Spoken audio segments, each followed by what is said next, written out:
Pemirsa Anda menyaksikan One on One, kita tahu bersama bahwa di negeri yang kemudian dikelilingi oleh laut dan juga pegunungan ini, sebuah misi penyelamatan tentu bukan hanya sekedar tugas, melainkan ini adalah pertaruhan antara waktu dan juga nyawa. Belum lagi kita tahu bersama Basarnas selalu terlibat dalam berbagai proses penyelamatan besar-besaran, termasuk Basarnas disoroti dalam kasus bagaimana penyelamatan di misi Rinjani dalam salah satu pendaki berhasil yaitu Juliana Marins. Kita ingin menggali lebih dalam sebenarnya seperti apa sebetulnya evakuasi yang kemudian beredar kemana-mana informasi hingga saat ini, termasuk juga bagaimana evakuasi dari KMP Tunujaya di Bali dengan berbagai hal yang sudah dilakukan tentunya oleh Basarnas saat ini. Dan beruntung saat ini saya sudah bersama dengan Kepala Basarnas, bersama dengan kami saat ini ada Marsikal Badia TNI Muhammad Syafi'i. Assalamualaikum, selamat malam Pak Syafi'i. Waalaikumsalam, selamat malam. Terima kasih sudah hadir bersama kami di One on One, menyempatkan waktunya di tengah berbagai sorotan yang tentunya menyita perhatian Basarnas dan juga tenaga serta waktu Anda. Terima kasih banyak sudah hadir bersama kami Pak Syafi'i. Terima kasih kembali. Nampaknya sedang kerja keras sekali saat ini Basarnas, kondisinya seperti apa? Sehat Pak Syafi'i? Alhamdulillah sehat dan itu menjadi bagian dari tugas kita mewakili pemerintah. Iya, kita tahu bersama tidak hanya satu kasus saja yang saat ini kemudian sedang menjadi bagian tugas besar dari Basarnas. Bagaimana kemudian saat ini upaya yang sedang dilakukan oleh Basarnas menyikapi juga banyak ya kemudian sorotan mata kepada Basarnas saat ini, sebuah lembaga yang Anda pimpin Pak Syafi'i. Rumornya kemana-mana, nampaknya juga berbagai informasinya juga sudah mulai agak liar begitu ya mengenai proses evakuasi penyelamatan dari jenazah pendaki berhasil Juliana Marins. Boleh kami mengarah ke topik itu dulu Pak Syafi'i? Bisa. Nah, kita ingin tahu sebetulnya Pak Syafi'i, jeroannya seperti apa pada saat proses evakuasi itu. Karena banyak sekali kemudian nama-nama yang terlibat di dalamnya. Basarnas tentu menjadi salah satu kemudian lembaga yang disoroti dalam hal ini. Boleh diceritakan terlebih dahulu Pak Sami, sebenarnya pada saat mendapatkan kabar mengenai proses evakuasi dan juga adanya korban yang harus dievakuasi di Pegunungan Rinjani tersebut, seperti apa Pak Syafi'i? Iya, terima kasih Mbak Maria dan juga selamat malam kepada para pemirsa TV One. Sebelumnya saya ingin menyampaikan bahwa Badan SAR Nasional atas dasar undang-undang merupakan kepanjangan pemerintah dalam melaksanakan search and rescue terhadap kedaruratan yang bisa membahayakan manusia. Dan ini bisa terjadi karena akibat bencana, kemudian kecelakaan transportasi, darat, laut, udara, maupun kondisi yang membahayakan manusia lainnya. Termasuk salah satunya adalah seseorang yang bepergian ke taman wisata dan sampai akhirnya mengalami kedaruratan. Kalau kita bicara masalah Juliana yang dari warga negara Brazil, jadi waktu itu kita sampaikan mewakili pemerintah, kita tentunya ikut prihatin, ikut berduka atas musibah yang terjadi. Basarnas selaku kepanjangan tangan dari pemerintah pada saat pertama kali mendapatkan informasi kedaruratan yang disampaikan dari Taman Nasional Gunung Rinjani. Pada saat itu Basarnas mendapatkan informasi kira-kira pada pukul 9.30. Dan sebenarnya respon time lah yang menjadi dasar Basarnas untuk melaksanakan tugas. Nah itu dia, dari waktu-waktu ini yang kemudian kita ingin gali detail sebenarnya Pak Syafi'i. Jadi waktu itu pada pukul 09.50, sebenarnya 20 menit setelah informasi itu didapat, sebenarnya tim pertama dari Basarnas sejumlah 6 orang sudah langsung digerakkan dan menyusul tim yang kedua dan tim yang ketiga. Memang yang kita hadapi yang pertama dari pos SAR Kayangan, misalnya pos Basarnas yang terdekat dari Gunung Rinjani, pos Kayangan ini sebenarnya untuk mencapai ke pintu awal Taman Nasional Gunung Rinjani saja itu memakan waktu hampir 3 jam. Kemudian dari titik itu menuju ke LKP kita sebut, yaitu last known position, di mana kemungkinan korban itu terjatuh. Itu memang harus ditempuh dengan jalan darat kira-kira 8 jam. Dengan medan yang tidak mudah tentunya. Dan pasti tidak akan mungkin bisa dilewati dengan menggunakan kendaraan bermotor. Karena memang posisi itu kawasan untuk menuju ke puncak dari Gunung Rinjani. Sehingga tim SAR sampai di lokasi kira-kira pukul 19.30. Tentunya 19.30 itu sudah kondisi malam. Namun tim SAR tetap melaksanakan tugas karena yang diharapkan oleh tim SAR pasti kita mampu menyelamatkan dalam kondisi selamat.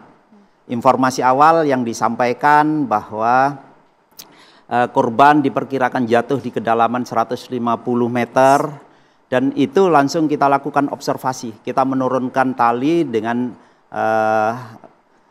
rescuer, kemudian dan juga kita mengoperasikan drone thermal. Kita mengharapkan dengan drone thermal yang kita turunkan, harapannya bisa mendetek di mana ada objek atau yang sebenarnya manusia yang sebenarnya masih mengeluarkan suhu badan. Dan itu pasti akan terdetek, andai saja misalkan di ketinggian itu ada manusia. Namun sampai dengan kira-kira pukul 22 ternyata tidak menemukan hasil dan karena kondisi cuaca akhirnya tim rescue yang diturunkan harus ditarik ke atas dan dilanjutkan flying camp dan bermalam di ketinggian tersebut. Begitu juga disusul dengan tim-tim yang lain. Jadi Basarnas sebenarnya pada saat menerima informasi kedaruratan, kantor SAR terdekat yang ada di Mataram itu langsung melaksanakan analisa cepat. Mulai dari kepastian dari informasi yang diberikan, kemudian lokasinya, kemudian jarak tempuhnya bagaimana, sambil menyiapkan tim. Begitu tim dalam kurun waktu 20 menit itu sudah diberangkatkan, Basarnas juga membroadcast kepada seluruh potensi yang ada di seputaran itu untuk ikut membantu. Dan disitulah sebenarnya bahwa pemerintah bersama-sama seluruh potensi yang ada di situ melaksanakan upaya untuk pencarian dan penyelamatan. Pada saat itu Basarnas bersama dengan siapa saja Pak? Adakah kemudian pihak-pihak lain yang kemudian membantu proses penyelamatan? Pasti. Pada saat kita membroadcast kegiatan itu pada hari H di mana informasi itu kita dapat, kemudian sampai korban itu ditemukan, total personil yang terlibat dalam operasi SAR ada 137 personil. Okay. Mulai dari teman-teman dari TNI, kemudian ada khususnya dari BRIMOB, lebih dari 30 personil yang terlibat bergabung. Oke. Artinya proses evakuasi dilakukan oleh sekitar 130 orang. Ini bukan merupakan proses evakuasi yang main-main.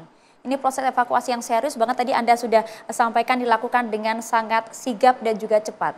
Namun sejumlah pihak, baik itu kemudian negara asal dari turis Juliana pun juga menganggap proses penyelamatan dianggap terlambat, Pak Kabar Sanas. Iya, sebenarnya kalau saya ingin cerita bahwa setiap kejadian yang terjadi, memang kadang-kadang itu memberikan waktu luang bagi opini biasanya. Dan opini pasti ada yang positif dan juga mungkin bisa saja yang kurang baik. Tapi yang ingin saya sampaikan bahwa Basarnas sebagai kepanjangan tangan dari pemerintah setiap melakukan kegiatan pasti didasari dengan aturan yang ada. Yang saya bilang tadi bahwa respon time itu menjadi bagian dari SOP yang harus kita laksanakan. Kalau kita misalkan melaksanakan tugas dari pemberitaan yang ada, kemudian lebih dari 30 menit kita belum ada aksi, mungkin di situ boleh kita dikatakan terlambat. Tapi sebenarnya 10 menit dari kejadian atau informasi itu kita dapat dan kita sudah menggerakkan, sebenarnya di situ kita diuji, kita bermain waktu untuk mampu menjangkau. Kemudian kalau dibilang bahwa kita tidak optimal, saya rasa mungkin tidak. Tadi saya sampaikan bahwa personil lebih dari 100 orang, 137 orang, bahkan unsur yang terlibat tidak cuma unsur darat, tapi kita melibatkan juga unsur SAR udara dari pesawat yang dimiliki Basarnas itu sendiri dan juga ada pesawat dari PT Aman yang juga ikut tergabung untuk membantu melaksanakan observasi. Cuman karena memang kondisi cuaca sehingga tidak optimal pesawat ini bisa membantu pelaksanaan operasi. Mungkin itu. Ada juga yang kemudian menyatakan bahwa seharusnya ini proses evakuasi dilakukan dengan berbagai alat-alat yang mungkin lebih canggih begitu Pak. Dan juga seluruh daya upaya dikerahkan. Sudahkah demikian sebenarnya? Iya, yang saya sampaikan tadi bahwa drone thermal ini sebenarnya sudah teknologi. Pesawat itu sudah teknologi, tapi ternyata setiap sarana prasarana yang berteknologi ternyata punya keterbatasan. Jadi contoh misalkan, kalau manusia itu sudah meninggal, drone thermal kita tidak akan mampu mendetek. Jadi saya memperkirakan waktu itu kalau misalkan korban ini masih selamat, kemungkinan masih bisa terdetek. Pada saat itu pukul berapa Pak? Pada saat kemudian drone thermal itu? Drone thermal kita terbangkan kan jam 19.30 itu. Kita baru nyampe di sana. Sudah sampai lokasi ya? Iya. Nah, dan juga kita observasi di kedalaman 150 sampai di 200 dengan sudut keterjalan lokasi sebenarnya hampir 80 derajat tengah malam.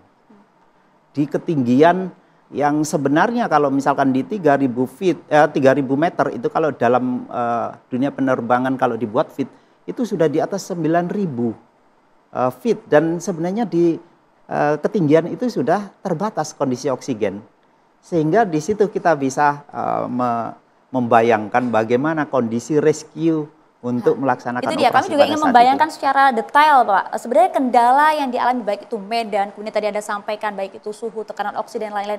Pada saat kejadian, itu seperti apa Pak Syafiee? Iya, memang pada saat kita datang di tempat kejadian, masih memungkinkan cuaca sehingga rescuer kita bisa turun sampai di kedalaman 150 sampai di 200. Begitu drone juga kita bisa operasikan. Tapi begitu menyentuh di pada pukul 22.30 itu yang diinformasikan saya selaku SC, kemudian di sana ada SMC, kemudian yang diturunkan juga ada OSC. Mereka menyampaikan bahwa kondisi cuaca tidak memungkinkan. Bisa saja itu kabut turun atau angin yang kencang itu sehingga operasi tidak mungkin dilanjutkan pada saat mengancam keselamatan. Okay. Itu kan memang sudah aturan ya, sudah SOP seperti itu. Harus. Kita tidak akan mungkin melaksanakan tugas kalau tidak ada jaminan aman. Oke. Karena begini Pak, mungkin izinkan saya membacakan ya, begini salah satu petikan dalam sebuah berita yang menyatakan bahwa pada Senin kemarin Kantor Pembela Umum Federal DPU Brasil telah mengajukan permintaan kepada Kepolisian Federal untuk menyelidiki dugaan kelalaian dari otoritas Indonesia dalam insiden jatuhnya Juliana. Ini pun juga kemudian mengundang sorotan tidak hanya dunia tapi juga dalam negeri sendiri Pak. Sedangkan Anda sudah jelaskan bagaimana kemudian sulitnya kendala di lapangan, juga sudah mengerahkan berbagai proses evakuasi dengan semaksimal mungkin. Kami butuh jawaban yang lebih spesifik lagi Pak Syafiee mengenai dengan ancaman Brasil untuk menggugat. Ini tidak main-main kan Pak Syafiee ya. Kami mohon izin untuk dijawab sesaat lagi. Kami akan kembali untuk Anda. Tetap bersama kami di One on One. Ya. Masih bersama dengan kami saat ini ada Kepala Basarnas Pak Wahbah Syafiee. Kita ingin coba menggali lagi Pak. Kita sudah tadi sampaikan bahwa Brasil kemudian mengancam ingin menggugat dengan dugaan adanya kelalaian dari otoritas Indonesia. Sedangkan Anda sudah sampaikan tadi bagaimana kemudian gerak cepat dari Basarnas untuk mencapai ke lokasi dalam proses evakuasi tersebut.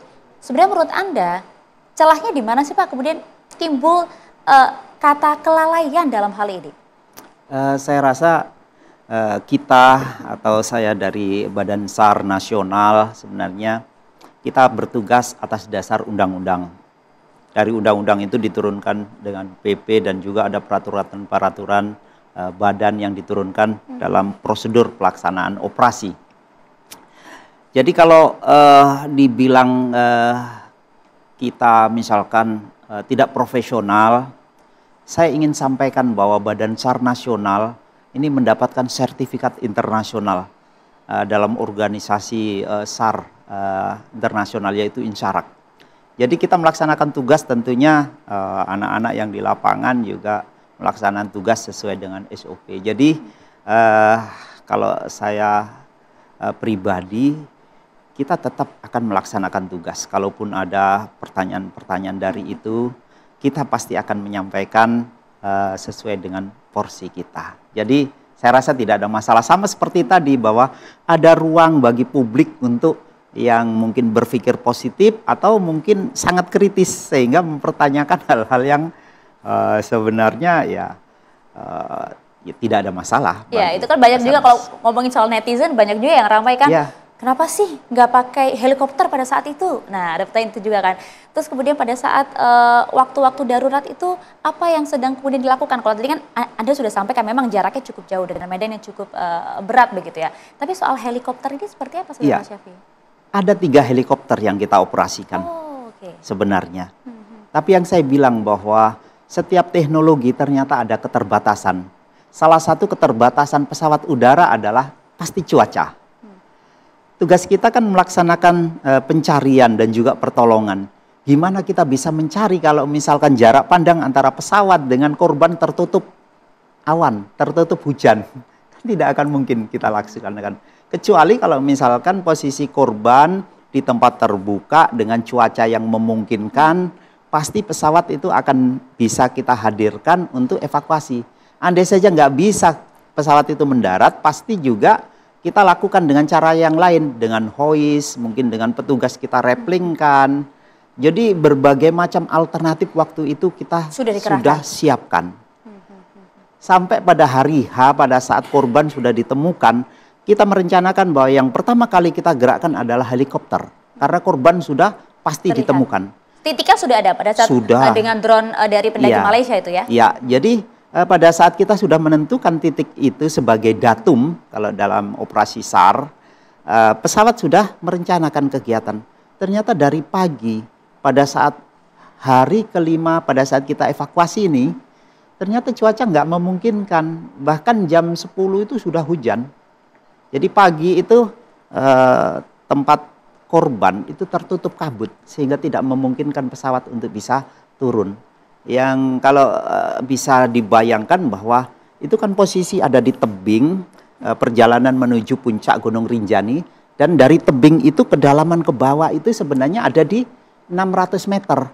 Kalau misalkan katakanlah pemirsa kepingin mengetahui titik 600 itu bukan dasar dari jurang, tapi jurang ini masih bisa ke bawah sampai di 1.200 meter. Sampai di bawah itulah baru ada danau Anak Segara yang itu. Jadi resiko yang dihadapi oleh rescuer ini juga memungkinkan dia terjatuh juga. Tapi tentunya yang saya bilang tadi, rescuer tidak akan melakukan apapun kalau tidak ada jaminan aman. Makanya di situ dengan peralatan yang dimiliki, dia mampu bertahan dengan kesiapannya. Ya, kami tampilkan juga kan gambarnya di layar kaca ya. Artinya proses penyelamatan evakuasi sudah sesuai dengan prosedur? Iya. Termasuk juga kalau kita berbicara mengenai proses evakuasi dari Yuliana ini, ada nama juga yang ramai diperbincangkan. Ya. Agam. Bapak kenal dengan Agam, Pak Syafi'i? Iya. Terima kasih. Kita juga senang kita memiliki potensi SAR, salah satunya Agam. Yang ingin saya sampaikan bahwa Agam ini adalah salah satu potensi dari Badan SAR Nasional. Sebelumnya Agam ini sebenarnya potensi yang berada di Makassar. Kemudian berpindah di Gunung Rinjani.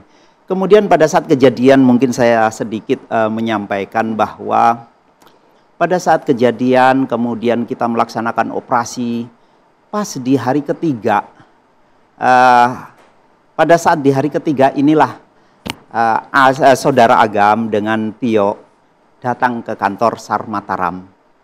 Karena memang yang bersangkutan ini menjadi tim rescue di Gunung Rinjani sendiri, makanya kan mengatasnamakan Squad Rinjani. Jadi pada saat kejadian mungkin yang bersangkutan ini tidak ada di tempat. Sehingga pada saat hari ketiga, pada saat korban ditemukan itu datang ke kantor SAR Mataram. Kemudian minta izin untuk bergabung karena yang bersangkutan ini memang hari-harinya ada di Gunung Rinjani. Izin bergabung, dan juga menggunakan fasilitas peralatan dari Badan SAR yang ada di Mataram dan akhirnya bergabung.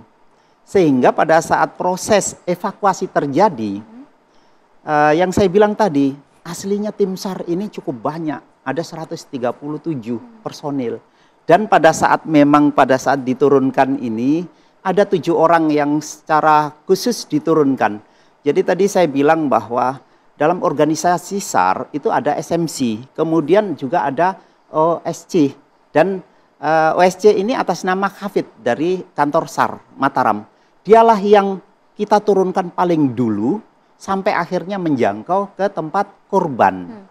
Setelah benar bahwa dia sampai di tempat korban, akhirnya turun 3 orang lagi. Dari 3 orang yang kita turunkan ini, disitulah salah satunya adalah ada Agam, kemudian ada temannya Tio, dan ada salah satu anggota SAR dari Lombok Timur.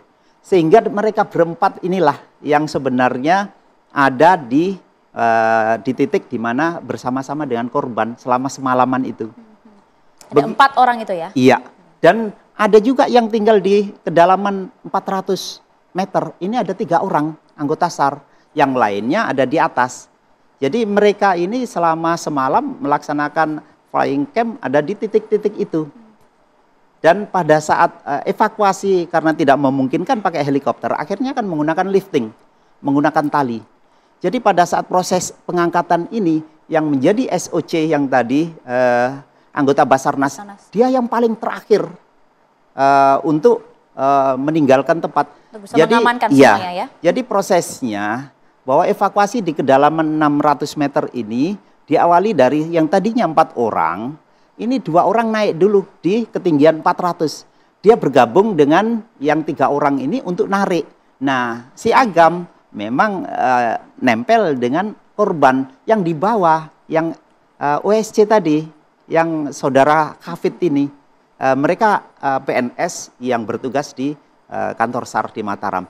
Jadi itu prosesnya. Begitu di 400 ini, baru ditarik rame-rame sampai ke puncak bukit. Okay.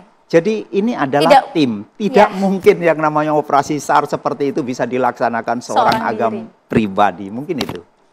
Ternyata cukup jelas gambaran yang sudah Anda berikan Pak Syafi'i, bagaimana kemudian mencerahkan berbagai isu-isu liar yang mungkin beredar di luar sana. Baiklah, terlepas berbagai polemik yang ada, siapa yang salah, siapa yang benar, kalau kemudian boleh kita menarik sedikit evaluasi dari hal ini Pak Syafi'i, apa yang bisa disampaikan dari Basarnas? Iya, jadi setiap ada kejadian atau setiap kita melaksanakan operasi pasti diakhiri dengan evaluasi. Dan yang ingin saya sampaikan bahwa dalam pelaksanaan operasi Basarnas kan tidak berdiri sendiri. Misalkan kejadian itu ada di mana? Oh, ada di Taman Nasional Gunung Rinjani. Tentunya Taman Nasional Gunung Rinjani ini kan di bawah tanggung jawab juga ada kementerian yang bertanggung jawab. Sehingga pada saat ada kejadian ini Basarnas bersama-sama dengan kementerian terkait, mulai dari Kementerian Kehutanan, ada Kementerian Pariwisata, langsung melaksanakan rapat dan akhirnya salah satu atau beberapa rekomendasi yang kita keluarkan bahwa kita akan meningkatkan kerjasama terkait dengan bagaimana kita menata ke depan bisa lebih baik sehingga faktor keselamatan ini menjadi prioritas. Kita tidak kepingin ada kejadian yang terjadi seperti yang kemarin itu terjadi. Tentunya dengan sosialisasi mulai dengan safety, kemudian aturan-aturan yang akan diperbarui, atau mungkin ada masukan-masukan dari kejadian ini. Tentunya masing-masing kita memiliki potensi tersendiri dan juga kita memiliki aturan-aturan sendiri yang mana yang mau kita perbaiki. Menarik kalau berbicara mengenai proses evakuasi yang kemarin juga sempat menjadi sorotan publik begitu ya. Kami pun juga tim TV One mengucapkan duka yang mendalam kepada keluarga dari Yuliana Marins. Semoga keluarga juga diberikan kekuatan. Amin. Tapi sekali lagi tadi Basarnas sudah menjelaskan proses evakuasi betul-betul dilakukan sesuai dengan prosedur dan juga kemudian dengan mengerahkan berbagai upaya yang ada gitu ya. Sedikit mungkin Pak, kalau ada yang ingin disampaikan kepada pihak keluarga. Iya, sekali lagi kami atas nama Badan SAR Nasional turut berduka atas kejadian yang terjadi, dan ini menjadi pengalaman yang baik untuk menjadi pelajaran bagi teman-teman yang akan melaksanakan kegiatan di kawasan tempat wisata yang memiliki resiko tinggi. Jadi ini juga menjadi harapan kami bahwa kepada seluruh wisatawan yang ingin bepergian di tempat yang beresiko, jangan pernah lakukan apapun kalau tidak ada jaminan aman. Jadi itu mungkin pesan saya. Dengan cara apa? Ya tentunya mulai dari kondisi fisik, mengenal tempat yang mau dikunjungi, selama perjalanan bagaimana aman, kemudian pada saat masuk mengikuti aturan. Pasti di kawasan wisata itu juga ada aturan-aturan yang harus diikuti. Kemudian pada saat yang paling penting terakhir, kalau terjadi kedaruratan, harus berbuat apa untuk diinformasikan kepada siapa. Kalau Basarnas sendiri kita memiliki call center 115. Dan itu akan gerak cepat pada saat kemudian telepon masuk ya Pak? Pasti. Jaminan langsung dari Basarnas ya. Karena bicara mengenai Basarnas tidak hanya menjadi sorotan dalam satu kasus itu saja. Dari gunung kita bergeser ke laut Pak. Bagaimana kemudian proses evakuasi yang kemarin cukup emosional dan juga bahkan cukup memakan waktu dan juga daya dan upaya yang cukup berat dari Basarnas terkait dengan proses evakuasi dari para korban dan juga pengangkatan kapal KMP Tunujaya di Bali. Sesaat lagi kita bahas ya Pak ya. Kami akan kembali untuk Anda, tetap bersama kami di One on One.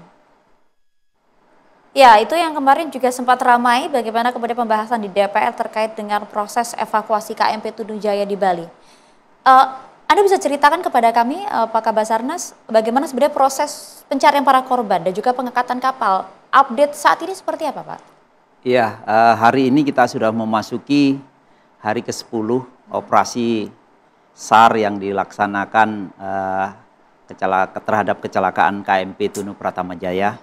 Dan untuk update terakhir, dari korban 65 sesuai manifest, kita sudah bisa mengevakuasi 47 personil, di mana 30 personil bisa kita evakuasi dalam kondisi selamat, dan 17 personil kita evakuasi dalam kondisi meninggal, dan kita masih dalam proses pencarian 18 personil lagi.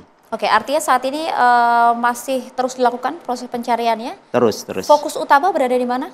Jadi pada saat kita operasi SAR terhadap kecelakaan yang ada di laut, tahap awal yang kita lakukan adalah kita memprioritaskan kepada orang atau personel-personel yang dimungkinkan untuk bisa kita selamatkan dalam kondisi hidup. Sehingga awal yang kita lakukan adalah difokuskan kepada permukaan laut untuk bisa menyelamatkan korban. Namun memang waktu itu pas hari pertama pas kejadian itu terjadi, informasi yang kita dapat dari kondisi cuaca bahwa angin dari arah selatan menuju utara, sehingga tim SAR yang melaksanakan operasi itu mengarah ke sebelah utaranya dari titik lokasi itu. Sehingga pada saat itu memang kita tidak bisa mendapatkan korban. Begitu jam 3 pagi baru dapat informasi dari nelayan bahwa korban ditemukan kira-kira di 12 mile dari lokasi tenggelamnya kapal itu di daerah selatan. Dan disitulah memang salah satu tantangan yang dihadapi di Selat Bali, di mana kondisi angin, kondisi ombak, khususnya arus itu bisa berubah setiap saat. Itu salah satu kendala yang saat ini dialami. Salah satunya. Termasuk juga yang sempat Anda sayangkan, Anda pun juga sempat merasa sedih pada saat menerima informasi pertama kali mengenai tenggelamnya kapal KMP Tunujaya. Anda sempat sampaikan, kami menerima informasi ini dengan terlambat. Ini yang cukup kami sayangkan. Anda sempat menyampaikan ini dengan cukup emosional, Pak Basarnas. Iya, kami di Basarnas sebenarnya kepingin bisa hadir lebih cepat, bisa menyelamatkan lebih cepat. Dan itu sebenarnya semangat kita. Jadi yang terjadi pada saat itu yang membuat kesedihan kita adalah kita mendapatkan informasi itu diperkirakan setelah 5 menit kapal itu tenggelam. Sementara kita menuju ke lokasi itu membutuhkan waktu 40 menit. Nah, teorinya bahwa Badan SAR Nasional itu sangat mengharapkan bahwa informasi itu diberikan pada saat ada tanda-tanda bahaya. Misalkan, kita tidak tahu nanti penyebabnya apa. Pada saat misalkan kapal itu terjadi kebocoran. Saat terjadi kebocoran itulah harapan kita itu broadcast emergency disampaikan sehingga kita mampu mendekat dan bisa mengambil tindakan lebih cepat. Nah, itu sebenarnya yang saya sampaikan pada saat itu bahwa Badan SAR Nasional mendapatkan informasi dari KSOP bahwa terjadi kecelakaan kapal. Mungkin itu yang bisa saya sampaikan. Oke, karena melihat dengan jumlah korban yang cukup banyak saat ini begitu ya. Bahkan emosional juga sempat kita rasakan pada saat rapat dengar pendapat dengan DPR di Senayan. Tadi kita juga sempat tayangkan sedikit cuplikannya begitu, Pak Kabasarnas. Bagaimana kemudian menyelamatkan kalau kemudian alatnya saja tidak ada, gitu katanya Pak. Kalau itu sebenarnya kondisinya seperti apa sih Pak? Iya. Betul, demikian. Saya ingin mungkin sedikit menyampaikan bahwa operasi SAR itu tidak dilaksanakan oleh Basarnas secara mandiri. Tapi gabungan operasi yang dilaksanakan bersama-sama. Makanya kita biasanya menyampaikan tim SAR gabungan. Terhadap kecelakaan kapal KMP Tunu Pratama Jaya ini, saya sampaikan bahwa jumlah personil yang terlibat dalam operasi ini mencapai 1036 orang. Begitu juga alutsista yang kita gunakan, kita mengerahkan seluruh potensi SAR khususnya yang dari laut, kemudian yang di darat dan juga udara. Untuk kapal yang terlibat pun mulai dari kapal yang kecil jenis serip, RBB, sampai LST-nya kapal TNI AL pun dikerahkan semuanya. Jadi sebenarnya dalam operasi sebenarnya tidak pernah kita mengenal keterbatasan alat dalam operasi yang kita laksanakan. Tapi bagaimana kemudian narasi itu bisa keluar gitu ya Pak dari DPR, termasuk juga ada yang menyebutkan bahwa tidak memiliki kapal sonar yang memadai. Ini menjadi salah satu kendala pada saat penyelamatan kemarin. Jadi begini, salah satu pencarian di dalam air memang ada kebutuhan peralatan-peralatan. Salah satunya misalkan sonar, atau misalkan ada harus dilengkapi side scan sonar, kemudian multi beam echo sounder itu. Jadi sebenarnya itu adalah peralatan-peralatan yang dibutuhkan untuk pencarian bawah air. Sering digunakan juga kan oleh Basarnas kan? Iya, jadi kapal-kapal Basarnas memang tidak semuanya memiliki fasilitas itu. Tapi sebenarnya kita memiliki satu kapal yang memiliki sonar, kebetulan lagi sedang melaksanakan perawatan docking, misalkan seperti itu. Kemudian juga ada satu kapal yang kita miliki juga memiliki ROV, di mana ini adalah teknologi berupa kamera yang bisa kita turunkan untuk bisa mendetek ataupun merekam objek yang ada di bawah laut. Jadi operasi saat ini bukan berarti kita tidak menggunakan itu. Beberapa kapal TNI Angkatan Laut yang terlibat di sana ini yang melaksanakan tugas untuk misi itu di bawah hidros dari TNI Angkatan Laut. Jadi kalau bisa dibilang saat ini kendalanya apa dalam mencari bangkai kapal yang hingga saat ini kemudian masih menjadi salah satu fokus tentunya ya? Iya, saya pastikan kalau posisi dari kapal sudah ditemukan. Alhamdulillah. Yang menjadi hambatan kita saat ini justru kondisi cuaca. Yang tadi saya sampaikan bahwa ternyata teknologi yang kita gunakan ternyata ada keterbatasan. Contoh misalkan seperti ini, kita memiliki ROV untuk bisa kita turunkan, untuk bisa merekam kondisi yang ada di bawah. Tapi ternyata keterbatasannya adalah alat ini tidak mampu dioperasikan pada saat kecepatan arus lebih dari 1 meter. Sementara yang ada di Selat Bali itu kecepatan arus bisa mencapai 1 sampai 3 meter per detik. Jadi kita bayangkan dalam 1 detik misalkan 3 meter. Jadi alat yang kita turunkan, disitulah terjadi adanya tekanan arus ini sampai akhirnya tidak efektif untuk dioperasikan, bahkan liar karena ini sifatnya ini seperti robot. Nah, contohnya seperti itu. Begitu juga kita kepingin bisa menurunkan, kita memiliki personel-personel yang memiliki kemampuan untuk menyelam. Bahkan di kedalaman 100 meter pun tidak ada masalah. Diperkirakan memang kedalaman dari kapal ini ada di 47 meter. Namun ternyata bahwa untuk menyelam ke dalam air bukan sesuatu yang gampang. Gampang ya Pak ya. Setiap 3 meter ini ada dampak yang ditimbulkan, yaitu dekompresi. Begitu makin ke dalam, ini tekanan makin luar biasa.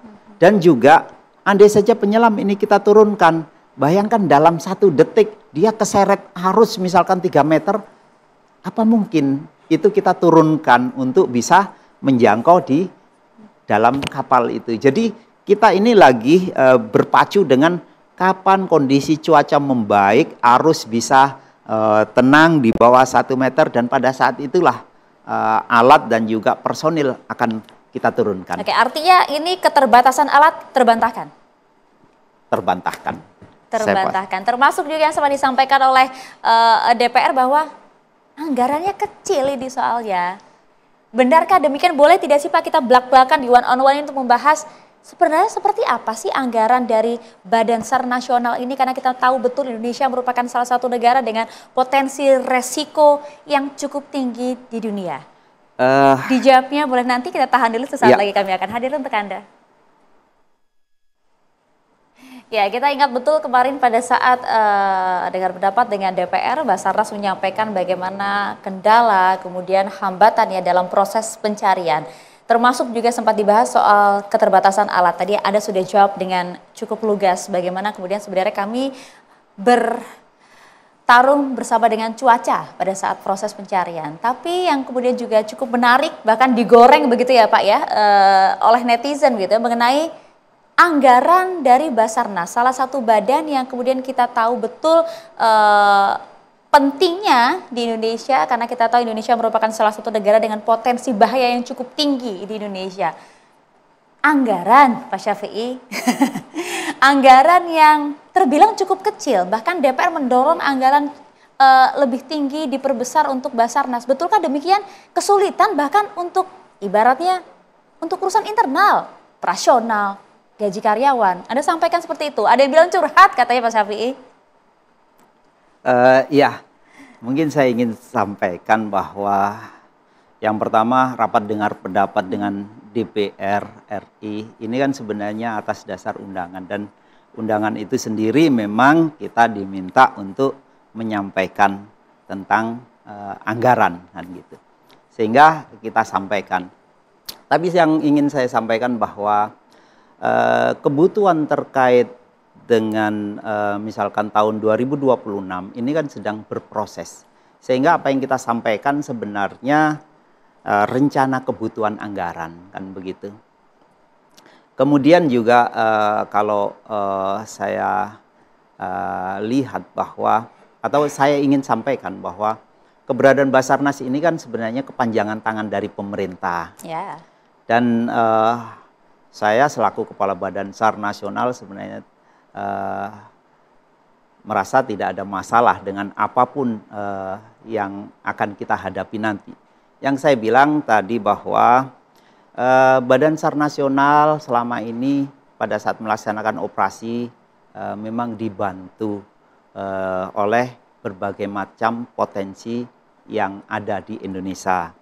Namun kalau kita memang bicara masalah internal terkait dengan organisasi atau kita ada di Badan SAR Nasional, tentunya sebenarnya ada hal-hal yang menjadi referensi pada saat kita mengajukan anggaran. Contoh misalkan seperti ini. Saya sampaikan bahwa Badan SAR Nasional ini saat ini sudah tergabung dalam organisasi internasional. Dalam penanganan bencana kita tergabung dalam INSARAG dan kita mendapatkan sertifikat INASAR yang sertifikat ini berlaku untuk 5 tahun. Standar internasional. Iya, dengan keanggotaan kita di INASAR inilah kita bisa berperan pada saat ada bencana di internasional. Tahun lalu kita ikut terlibat di Turki, kemudian tahun ini kita terlibat di Myanmar. Ini karena memang keberadaan kita, kompetensi yang kita miliki, ini sudah diuji oleh lembaga PBB itu dan kita masuk di level medium. Kan di situ. Nah, sertifikat yang kita dapat ini sebenarnya waktu update terakhir diuji itu tahun 2019. Sehingga harusnya tahun 2024 ini kita harus diuji lagi. Nah, tapi banyak karena ujiannya ya, Pak? Ya, tapi karena memang pandemi Covid, akhirnya dari INSARAG itu sendiri yang memberikan toleransi 2 tahun. Sehingga tahun 2026 ini kita sampaikan bahwa kebutuhan anggaran untuk diuji ini belum masuk dalam perencanaan. Sehingga kita wajar untuk kita sampaikan, kan begitu. Begitu juga tentang misalkan keberadaan Badan SAR Nasional ini kan juga tidak semata-mata melaksanakan tugas untuk kepentingan internal. Tapi kita juga mendukung kementerian, lembaga yang terkait. Salah satunya adalah tugas Badan SAR Nasional ini menjamin standby SAR dalam transportasi yang tentunya transportasi ini menjadi domain dari Kementerian Perhubungan. Nah, kenapa kita terlibat? Karena kita setiap tahun diaudit oleh International Civil Aviation Organisasi. Dan dari audit ICAO ini mempersyaratkan bahwa kita ada ketentuan-ketentuan itu standar internasional dan kita harus memenuhi itu. Oke. Begitu juga kita tergabung dalam organisasi internasional maritim organisasi. Tentunya kita juga harus mengacu kepada tuntutan yang ada di situ. Waduh. Dan itu yang sebenarnya yang kita jaga bahwa kita sebagai kepanjangan dari pemerintah kepingin bahwa keberadaan kita di organisasi internasional ini tetap terjaga. Karena resikonya pada saat misalkan keanggotaan kita di INSARAG ini tidak mampu kita pertahankan untuk mendapatkan sertifikat, kita akan istilahnya dilepas dari keanggotaan dan kita tidak bisa tampil pada saat ada bencana di internasional. Begitu pula sebaliknya? Kalau itu tidak. Kadang-kadang katakanlah luar negeri pasti akan bisa membantu dimanapun negara itu yang mengalami bencana yang membutuhkan bantuan internasional.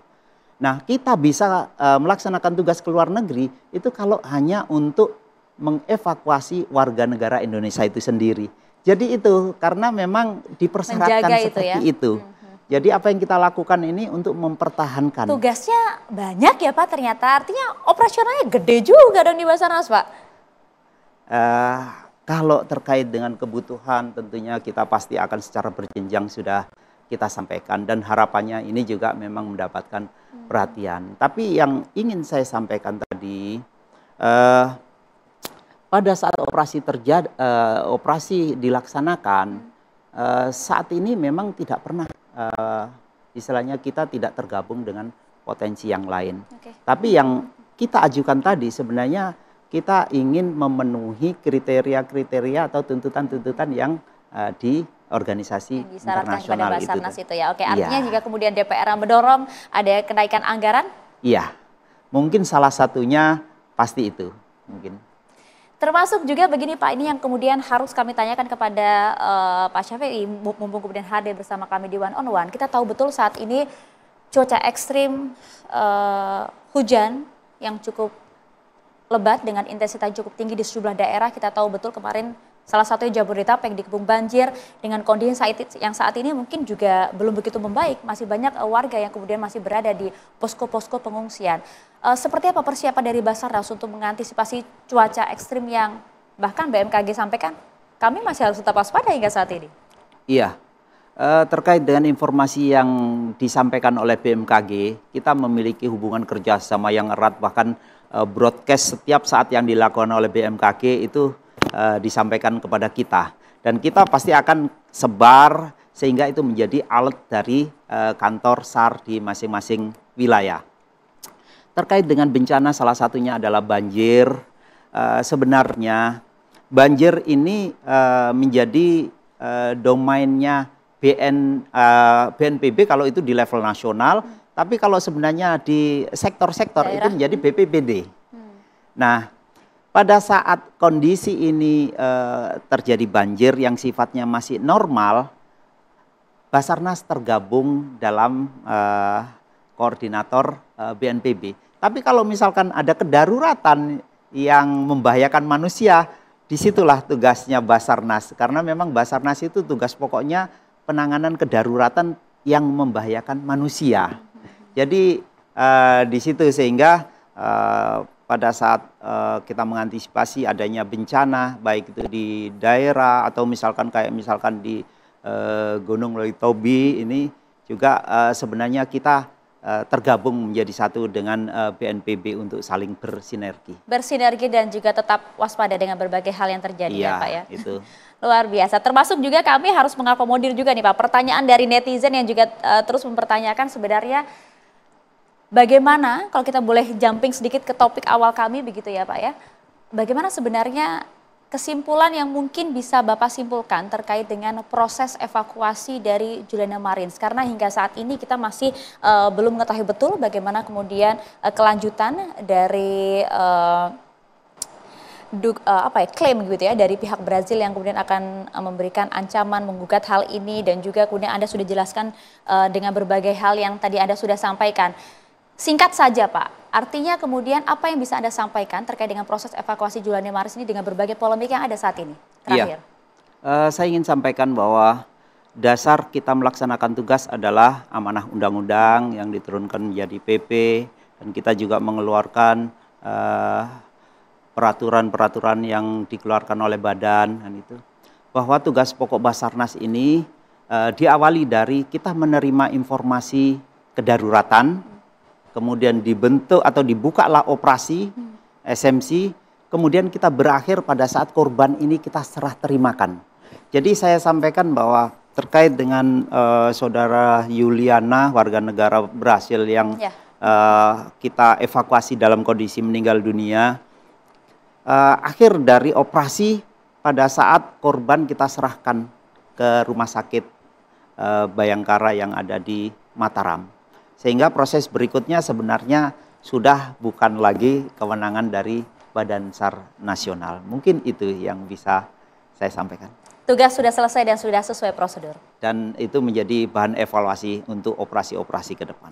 Baik, terima kasih banyak Marsikal Madia TNI Muhammad Syafi'i, Kepala Badan SAR Nasional sudah bergabung bersama kami di One on One, menjawab belak-belakan berbagai hal yang menjadi sorotan saat ini. Terima kasih banyak. Kami akan hadir untuk Anda minggu depan pemirsa. Terima kasih atas kebersamaan Anda hari ini. Saya Maria Sekar pamit, terima kasih. Sampai jumpa.